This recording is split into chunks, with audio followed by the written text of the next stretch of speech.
암 탈출구 아미나 스토리의 문창식입니다.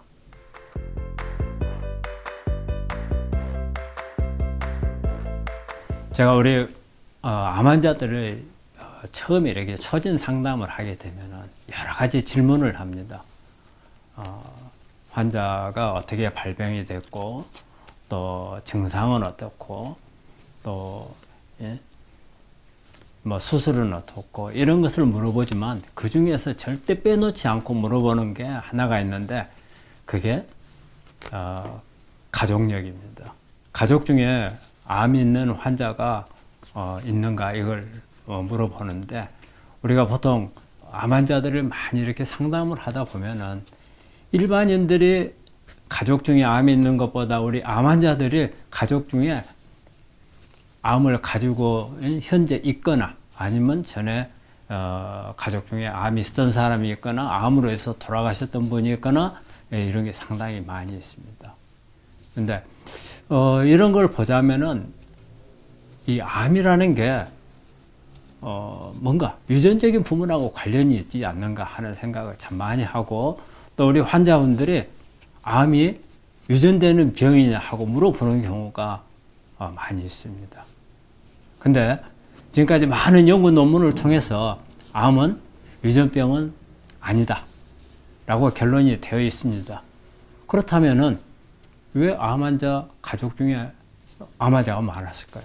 이런 부분은 유전적인 거라기보다는 암에 잘 걸 수 있는 그런 유전적인 소인이 있다고 봐야 됩니다. 이 가족 안에 암이 잘 걸릴 수 있는 뭔가 원인이 있다는 거죠.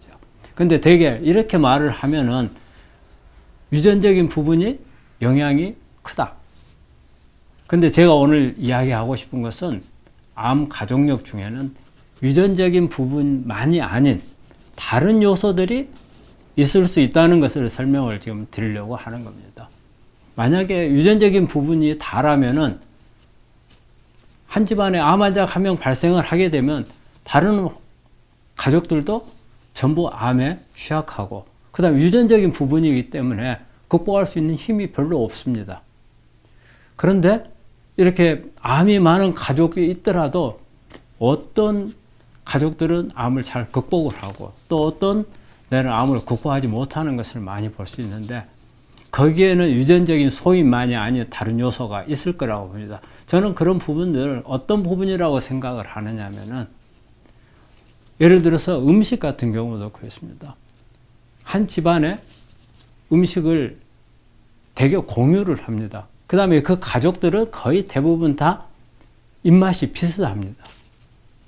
근데 만약에 이런 음식이 그 집안의 면역을 올리지 못하고 떨어뜨리는 음식이었다면은 이 가족들은 전부 다 면역이 떨어져서 암에 걸릴 수 있는 가능성이 높아지는 거고, 또 하나, 이 가족이 살고 있는 환경, 예를 들어서 전자파가 많은 고압선 밑에 있다든지, 아니면 오폐수장이나 어떤 공장지대라든지 먼지가 많이 나고 그 다음에 매연이 많은 그런 대로변에 있다든지, 이런 데서 같이 몇십 년 동안을 사는 사람들이라면 똑같이 그 영향을 받았으리라고 생각합니다.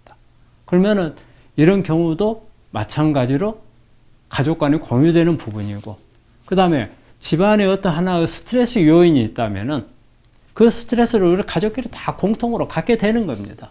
이런 부분들이 오랜 세월 동안 쌓여진다면 그 중에서 어느 한 사람이 암 환자가 됐다. 그러면 다른 가족도 다 같이 암이 취하게 해줄 수 있다고 생각을 합니다.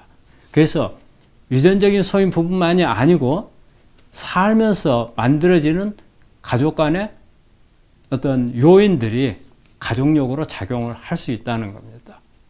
환자들이 암에 걸리게 되면은 그 가족들도 많이 불안해야 합니다.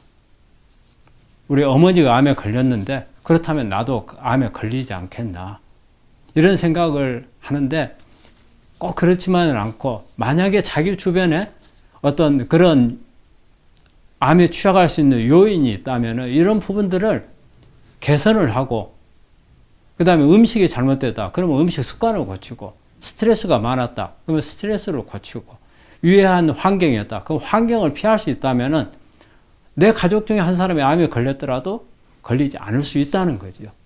그래서 우리가 말하는 가족력이라는 것은 유전자적인 부분만이 아닌 얼마든지 개선할 수 있는 부분이기 때문에 너무 가족력이라는 것에 대해서 불안해하지 말고 개선하는 노력을 한다면 얼마든지 극복할 수 있고 암에 걸리지 않을 수 있다는 것을 말씀드리고자 하는 것입니다.